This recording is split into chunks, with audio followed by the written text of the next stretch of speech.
warm inside of myself. I'm getting real cozy with who I am. Can you see me? I can see you. Okay, perfect. Well, Yeah, just getting really cozy with. now it's just a still shot of you, but it's okay. Okay, no problem. There we go. That should be fine. Perfect. Awesome. Yeah, getting real cozy and intimate with who it is that I'm being and who I am in every moment. And the world is looking very different right about now. The world is looking very different. That resonates with me deeply. Yeah. Deeply. The world is definitely I'm experiencing, the world. I'm experiencing myself more than anything differently. So I can definitely resonate with you on that. I'm definitely different. Let's just say it like that. I'm definitely seeing things differently. I'm experiencing things differently outside of me. So I know for a fact that's what's happening internally. So if you guys don't know, Kai, she's on day 19, 17. 17 of her all juice fast and cleanse. Yes. And let me get that right. Her cleanse, and she recently, I think it was like last week or sometime, kind of you had looked and watched my YouTube of when I did 100 days of just juicing. And she sort of went back, and I was looking at my emails, right? And I'm seeing, such and such comments, such and such on my YouTube. And I barely post on my YouTube anymore, but that's going to be changing pretty soon. But I was seeing all of these notifications come up, and I'm like, what's Kat doing? She's looking at all of my videos. And it's funny because I binge watch some of my videos of me traveling to Thailand and Bangkok and all of those adventures that I went on after my juice detox in this. So it was pleasant for you to comment on them because it gave me an opportunity to look at them again and see where I was in that space. So it was, it brought back good memories, and I appreciated that. I really did. So but I do remember it being very challenging for me because I did it during this time. Well, no, I didn't do it during this time. I did it during October. I started October 1st, October, November, December. And I ended like January 7th or 8th, no, the 9th, I believe. And I remember the challenge was it was always so cold because I was only ingesting liquids. It made me really cold from the inside out. I remember experiencing that, always having to be bundled up, and plus it was cold around that holiday season, around that season. So it was really, really cold all the time. I would wear scarves in the house, and I would always have to have like my fingertips would be cold and all of that. So I remember that. So I don't know if you are at that space yet where you always cold and you're just like, I can't receive warmth for nothing. I remember standing in the shower and just being in the shower and hot. Yeah, that's definitely one way to warm things up. I had taken some time to go to the to be in the hot tub at the YMCA next to my house, and they have a heated pool, and that helped me through the first week. Yes. So are you doing any sort of are you doing anything outside of the juicing as far as the other work that you do, as far as meditating or sauna or massage? Are you doing any other practices that's gonna help with your journey? Definitely. All of the above. My friend gave me a distance Reiki session to kick it all off. Hey. Yeah, it was really nice to dive into wellness and to be with the water and the pool and the hot tub. That really helped as well. And then I would meditate in the sauna, for 5 or 10 minutes afterwards. Sure. And I've been getting bi-weekly massages, to move around the lymph and the myofascial tissues. And my body is just speaking to me. Like, she tells me what she wants. She's like, "Hey, let's have some water, some warm water with some saline. You need to balance your electrolytes." I'm like, Yeah. "Okay, I hear Okay. you. Thank you for telling me." It's Beautiful. a profound communication. It is. I like to call it, I've been calling it recently in my journal, the intimacy within me. The intimacy. It's just been so intimate. You know, you're on, you know, your journey. And I just feel like the journey never sort of cease. It just continues, you know, whether it's very subtle or it's very loud. I feel like it's forever the journey. I kind of like to see it that way, because I don't really like destinations, because it's always what's next. So I like to not even say that I'm headed towards anything. I just like to be in that moment of whatever I'm doing. And I'm definitely picking up that you are tapping into yourself on a deeper level, where you're listening to self, you know, in such an intimate space. And when you are doing intimate things like sitting with yourself, with yoga or meditation, or just sitting with yourself journaling, it's so intimate, you know. And the more and more time that you spend with self, and being okay with being sort of alone, then you can actually hear divine guidance. It's so beautiful, and it's like, oh my God, you know. And when I was in, because of course I was in that space at age 14, 15. I'm sure, you know, I can't remember back then. I think I was in, let me see, because I've been timelining my stuff. In January 2017, it was in 2017 I did my juice. I completed juice. So it was 2016 through 17. I completed the 100 days. Um, and I remember that space of such commitment with myself. Like, I was so committed to her and loving on her in such a different way. And the way I love on myself is so much different than what's being sort of out there on social media, you know.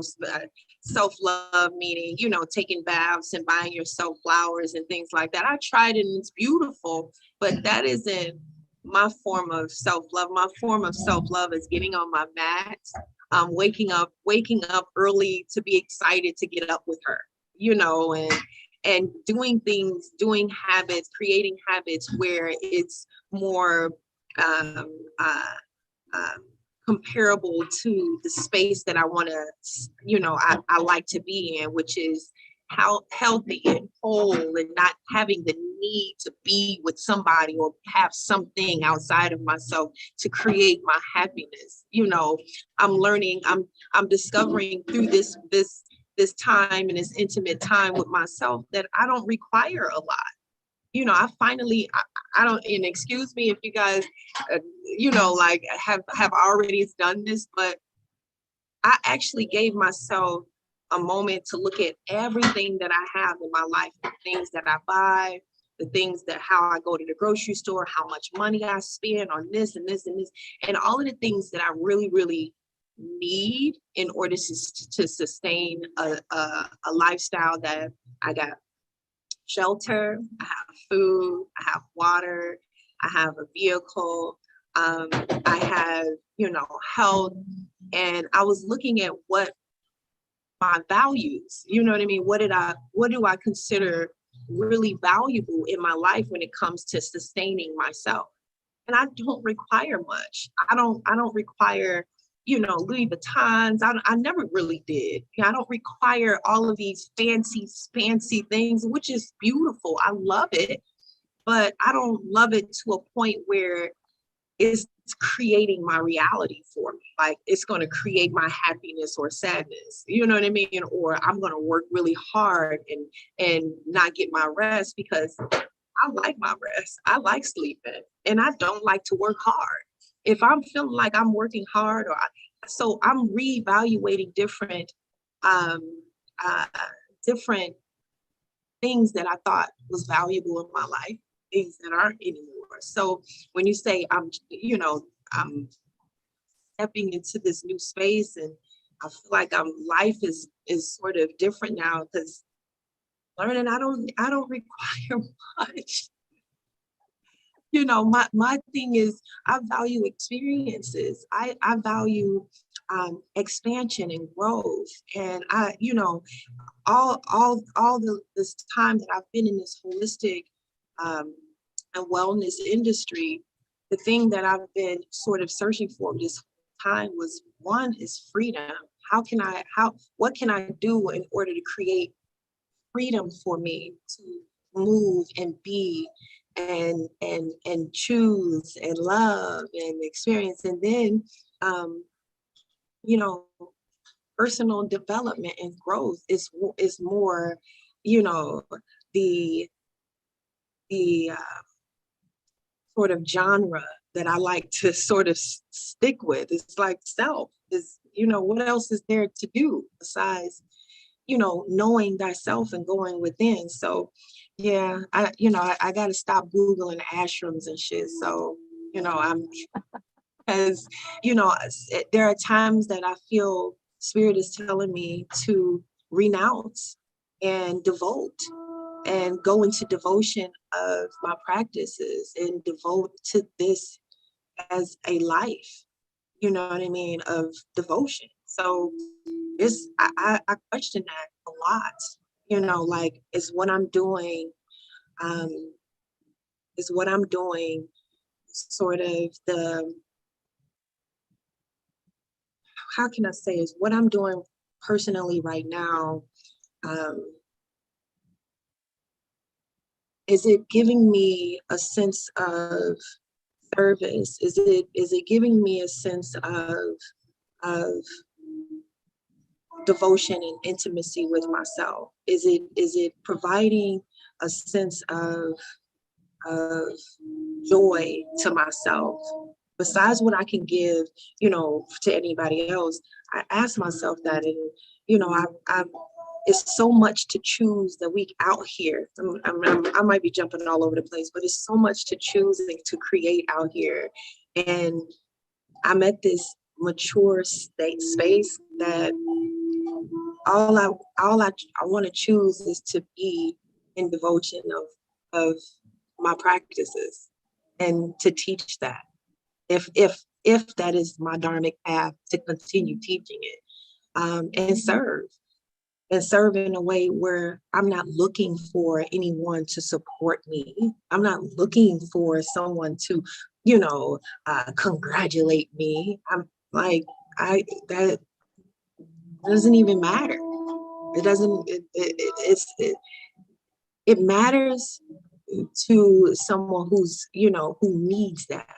But I don't need like I was saying to you, I can't remember what raw topic we were talking about, but I don't need a compliment or a celebration in order for me to experience a sense of joy and completeness and wholeness within myself. Like, and I'm realizing that more and more, and it's, yeah. Just keep talking and keep talking, but it's yeah, the journey is always continuing.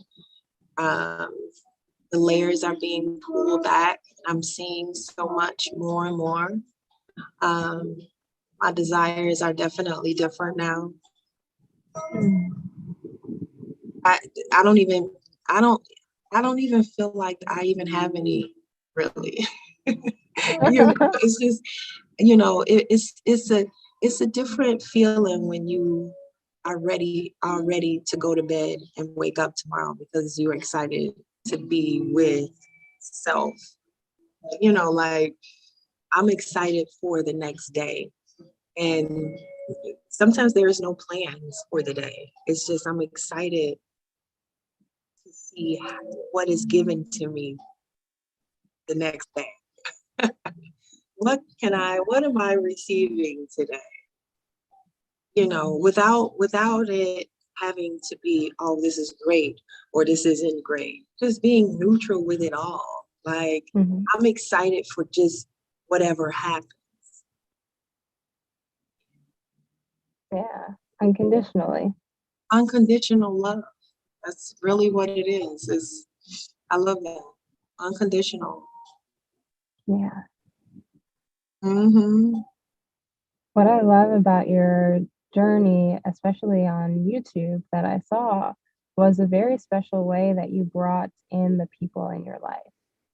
Like you could see your magnetism and the attraction that you were during that period. You were going to the market. You had the person behind the counter doing the video for you. You were talking to people. You had your friend who was with you at the, I believe it was a yoga studio where you were, chatting it up about your experience. And this was the community that you were just allowing into your life.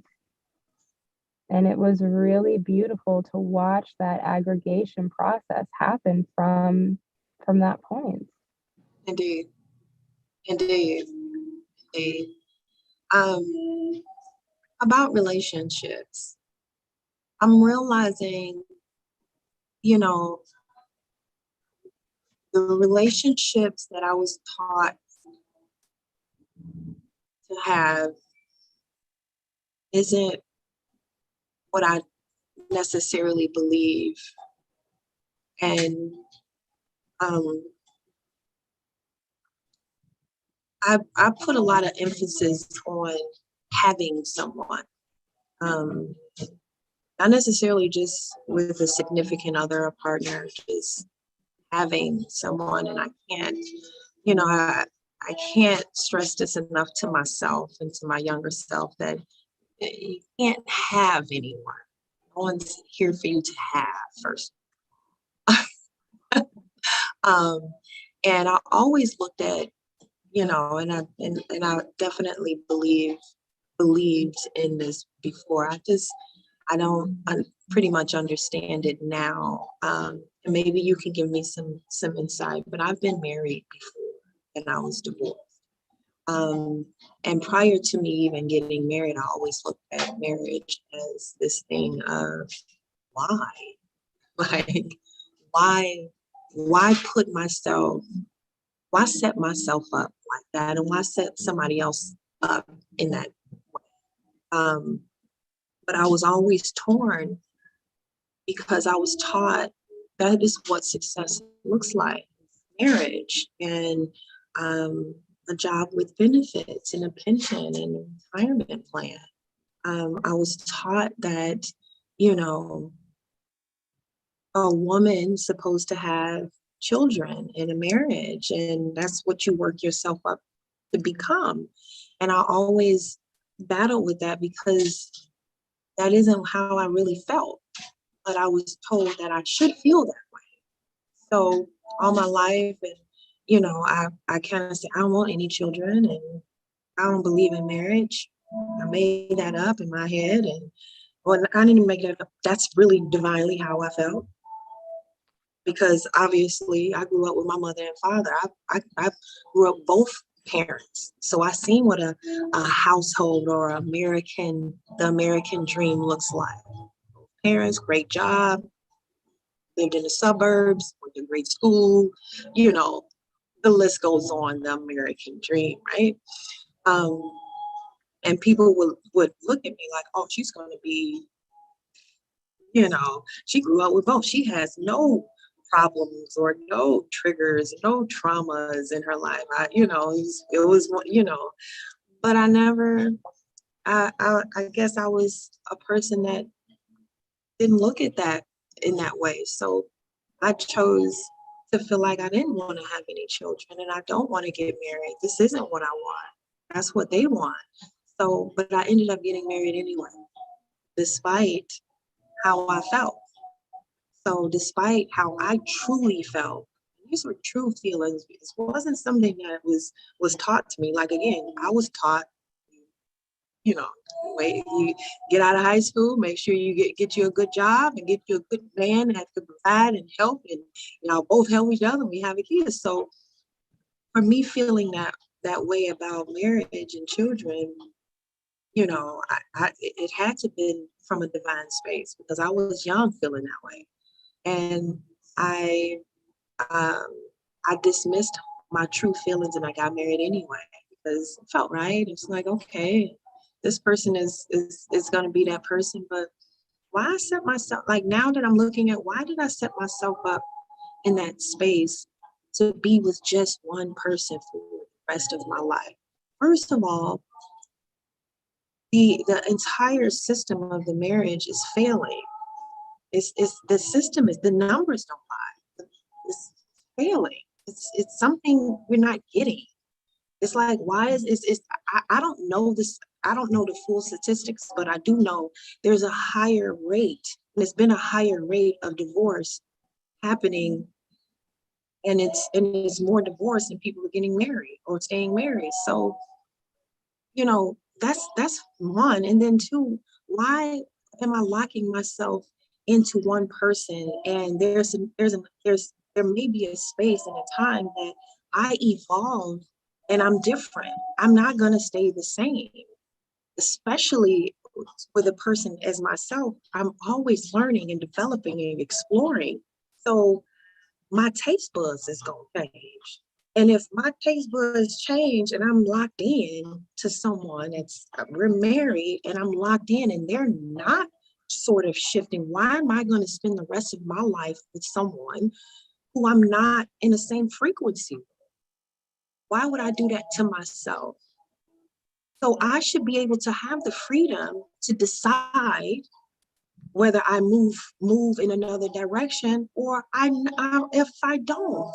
But I shouldn't be locked in. There shouldn't be a lock-in process. If I set any rules, I would say, we have a contract. If you want to do it that way, let's do it for a year or two. And then after a year or two, we get to renew. And if we don't want to renew, we don't renew. That's just like a lease. I can rent if you want to. You talking about owning somebody? Why not rent somebody and figure that out? You know what I mean? Like it makes more sense to me that way instead of it being the way that it's failing. Hmm. It's according to statistics, according to numbers. I don't Mhm. never feel like anything ever fails because I learned a great deal from my marriage and divorce. A great deal. It allowed me to continue to make the decision on what I truly feel in my heart space and not my mind space. Because in my heart space, I had no business getting married in the first place because I don't really believe in shit. So I was just, you know what I mean? I was just going with the flow of life. You know what I mean? Let me just go with it and see where it might talk. So, you know what I mean? Like, I guess I should. Like, you making I made that decision coming from a place like that, of course. You know what I mean? Mm. So I just, and it's no again, it's no, punch to people that have gotten married and that are married and that are happily married. Well, power to you. I'm not saying that.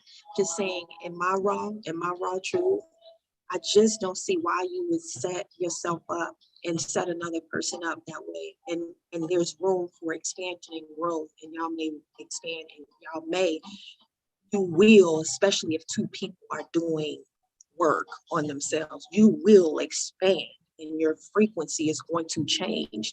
Why why do that? Why even go through the rigmarole? Like, why even do that? Doesn't make any sense to me. So maybe you can explain a little bit better so I can have an understanding. I don't know. Let's talk about this. Well, one, I really appreciate your perspective and for you being vulnerable and sharing authentically about your experience. Sure. Yeah.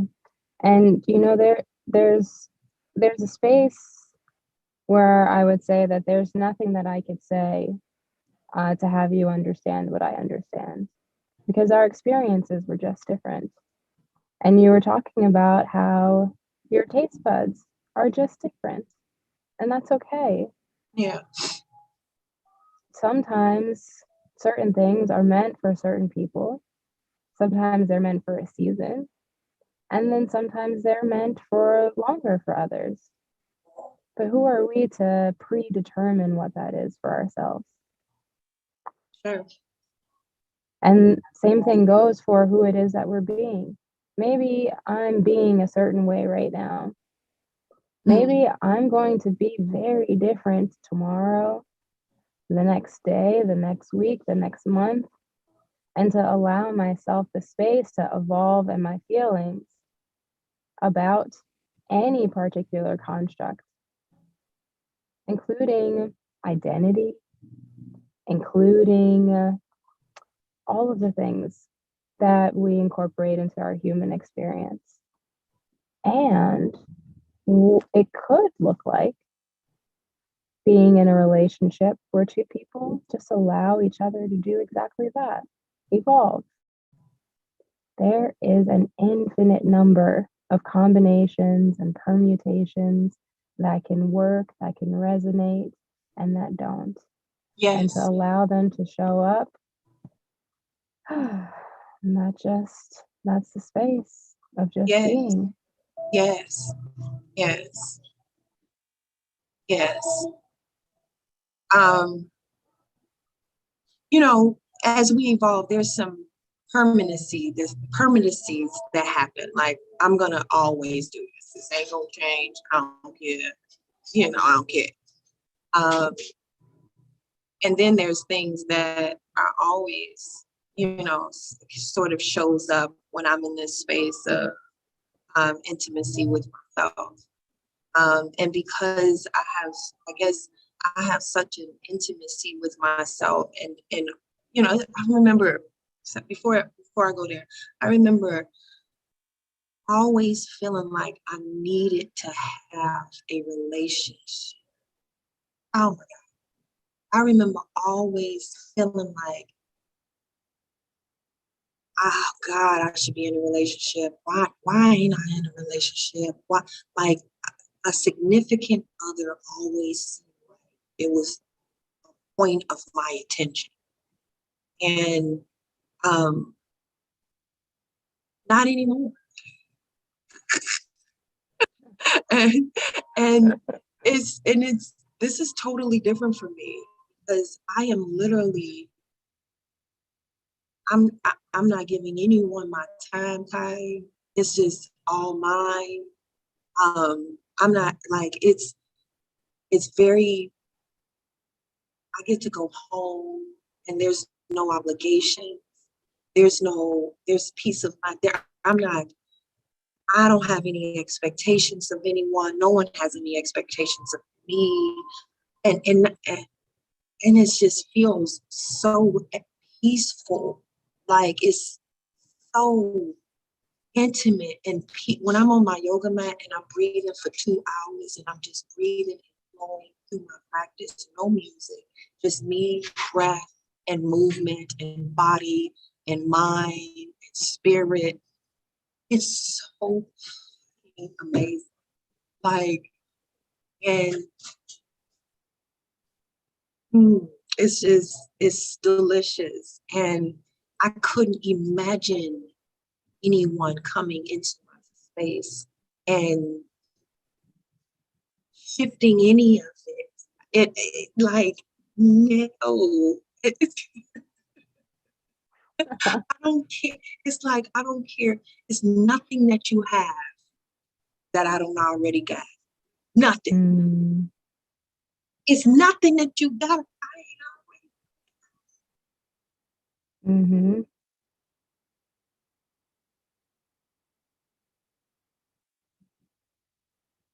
And Yeah. again, this is where I'm at now. I'm happy to hear myself now. And I want to hear myself again 2 years from now, see if anything changes. But for right now, I feel so damn good being with Rashidat. Oh, and so damn proud of Rashidat. Oh, that's, yeah, I feel whole as hell. Feel whole. Yeah, for sure. But I'm gonna leave everyone with this thought of creating a space for yourself to learn yourself, and and evolve within self and go within self. So whatever that looks like, You know, we've had the journey of juicing. Me and Kai had the journey of bodybuilding. We've learned ourselves through that. We've learned ourselves through some other stuff that we will not say on this live today. We've also we've also um, we've also evolved from juicing and working and loving, and you know, so many ways to evolve and so many ways to feel that highness, that goodness, God within self. Whatever that looks like for you, try all of them, do all of it, do all of it. And yeah, just go for it. And I always say, you know, practice yoga, meditate, practice yoga, drink some green juice, and love on yourself, whatever that looks like. Now, whatever everybody else is doing, what that looks like for you, and being courageous enough to say this is what you want, and not from anyone else. Yeah. So, yeah. Thank you. You're welcome, Kai. Welcome. So I love everyone. Thank you for watching the live on Instagram and on YouTube. Have a beautiful Friday, beautiful weekend, and stay magical and keep evolving. Peace.